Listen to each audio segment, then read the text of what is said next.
Hello viewers, ইমুতে message আসলে sound হয় না। তো বন্ধুরা, আপনারা অনেকে বলে থাকেন যে ইমুতে মেসেজ আসলে আওয়াজ হচ্ছে না বা ইমুতে মেসেজ আসলে সাউন্ড হচ্ছে না। তো আপনারা কিভাবে এই সমস্যার সমাধানটা করবেন? মানে আপনারা ইমুতে মেসেজ আসলে সাউন্ড হয় না।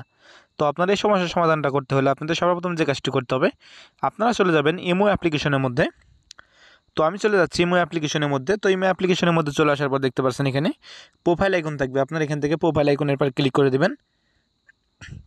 তো প্রোফাইল আইকনের পর ক্লিক করে দেওয়ার পর দেখতে পাচ্ছেন এখানে চলে আসবে সেটিংস অপশন। তো আপনারা এখান থেকে সেটিংস অপশনের মধ্যে চলে যাবেন।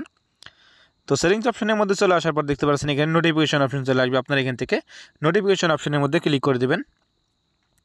তো ক্লিক করে দেওয়ার পর দেখতে পাচ্ছেন এখানে মেসেজ অপশন আছে, মাঝে আছে মেসেজ অপশন। তো আপনারা এখান থেকে মেসেজ অপশনের পর ক্লিক করে দেবেন। ক্লিক করে দেওয়ার পর দেখতে পাচ্ছেন এখানে আপনাদের চলে আসবে দুইটা বাটন। তো আপনারা দেখতে পাচ্ছেন এখানে দুইটা বাটন আছে এবং আপনারা এই দুইটা বাটন এখান থেকে অন করে রাখবেন। উপরেরটা আছে ভাইব্রেট এবং নিচেরটা আছে সাউন্ড। তো আপনারা এখান থেকে দুইটা বাটনই আপনারা এখান থেকে অন করে রাখবেন। আপনারা যদি ভাইব্রেট অন করতে চান তাহলে আপনারা ভাইব্রেট অন করে রাখবেন, আর নিচেরটা আছে সাউন্ড। তো আপনারা যদি সাউন্ডটা যদি এভাবে আপনাদের অফ থাকে তাহলে আপনারা এখান থেকে অন করে দিবেন।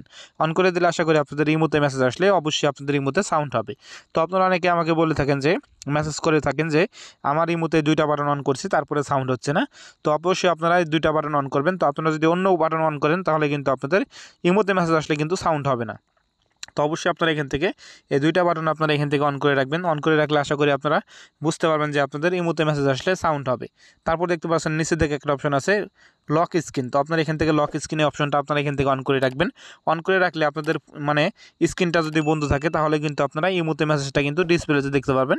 আপনারা যদি অপশনটা অফ করে রাখেন তাহলে কিন্তু আপনাদের মানে ডিসপ্লেতে কিন্তু মেসেজ আসলে কিন্তু শো হবে না। তো অবশ্যই আপনারা লক স্ক্রিনের অপশনটা আপনারা এখান থেকে অন করে রাখবেন। তো আপনাদের যেখানে তিনটা বাটন আছে আপনারা তিনটা বাটনই কিন্তু এখান থেকে অন করে রাখবেন, তাহলে কিন্তু আপনাদের ইমোতে মেসেজ আসলে কিন্তু সাউন্ড হবে। তো আপনারা অনেকে আমাকে বলে থাকেন যে ভাইয়া সাউন্ড হচ্ছে না।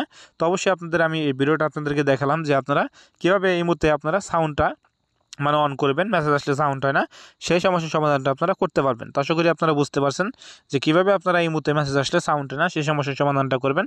তো আশা করি ভিডিওটা ভালো লাগছে। তো ভিডিওটা যদি ভালো লাগে থাকে অবশ্যই আপনারা লাইক করবেন, শেয়ার করবেন, আর চ্যানেলটা আপনারা সাবস্ক্রাইব করে রাখবেন। আর ভিডিওটা যদি আপনারা ফেসবুক পেজ থেকে দেখে থাকেন অবশ্যই আপনারা ফেসবুক পেজ ফলো করে রাখবেন এবং লাইক দিয়ে রাখবেন। তো সবাই ভালো থাকবেন, সুস্থ থাকবেন, দেখা হবে অন্য কোনো ভিডিওতে। আল্লাহ হাফেজ।